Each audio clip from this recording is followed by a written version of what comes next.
You're not here by accident or by chance. You are here by the grace of God. You've been given a gift.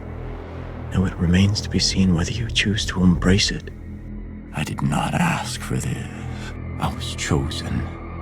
The greatest masters and achievers in human history all experienced a sense of calling and destiny. They claim to follow an inner voice that guides them forward in life, as if they were chosen and destined to achieve what they had to accomplish in their short time on earth.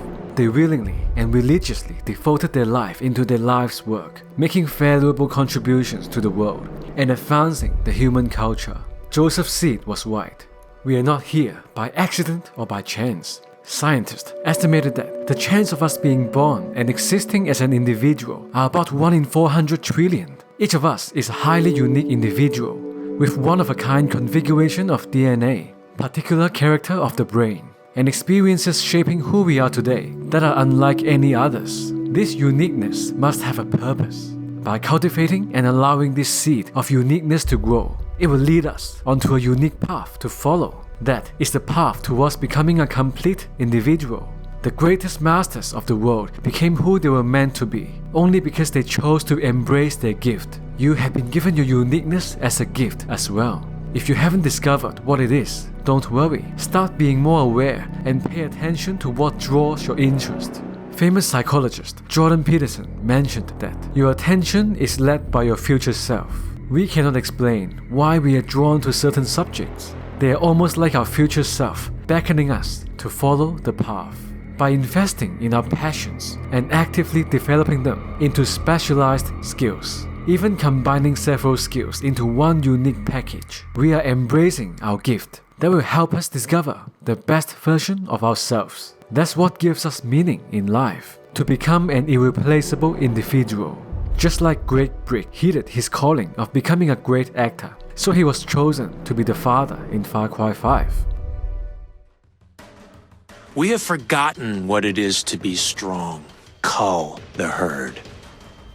The ancient people in our history well understood the necessity of sacrifice. Stories in the Old Testament of the Bible and strategies in Sun Tzu's Art of War provided plenty of examples about sacrifice. With technology advancing so quickly from the 19th century, science seemed to be the main driving force of humanity, and religion seemed to gradually grow out of fashion. Science and religion became increasingly polarized.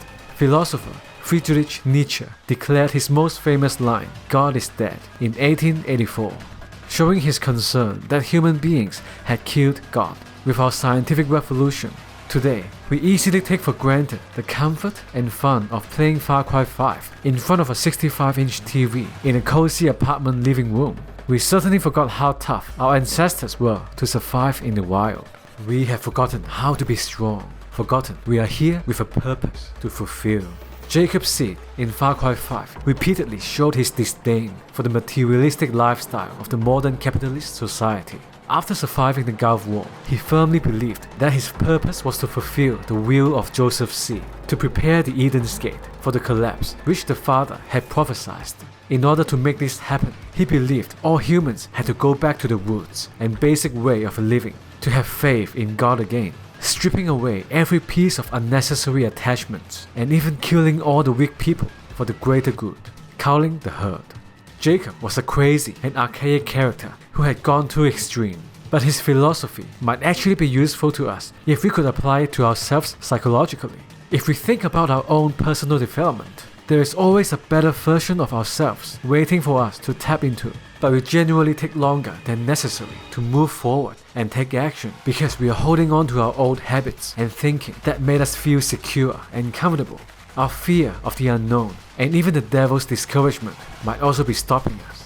Jacob's philosophy might work here if we think of our old unwanted habits, beliefs, and fear as our weak selves. We have to sacrifice that to kill the old self that we were so in love with and holding on to. Kill it, cull the herd, move forward, and be strong. And in that acceptance came clarity. Jacob C. told his war story to our protagonist, the deputy, after capturing and imprisoning him into a cell. What happened during his deployment in the First Gulf War changed his life forever.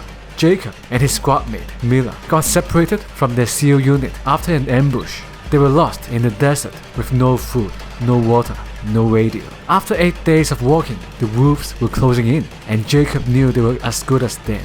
He accepted that, and with his acceptance came clarity. He justified cannibalizing his squadmate as an act of sacrifice of the weak that would allow him to survive walking out of the desert and later bring him to serve the purpose of the father, Joseph's seed.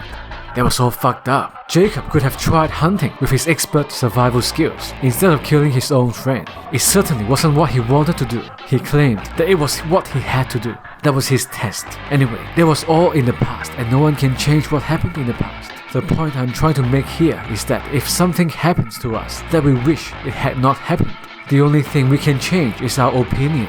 To accept what happened, to even feel gratitude and love towards everything that happens. Nietzsche defined this idea as amor fati, a love of fate.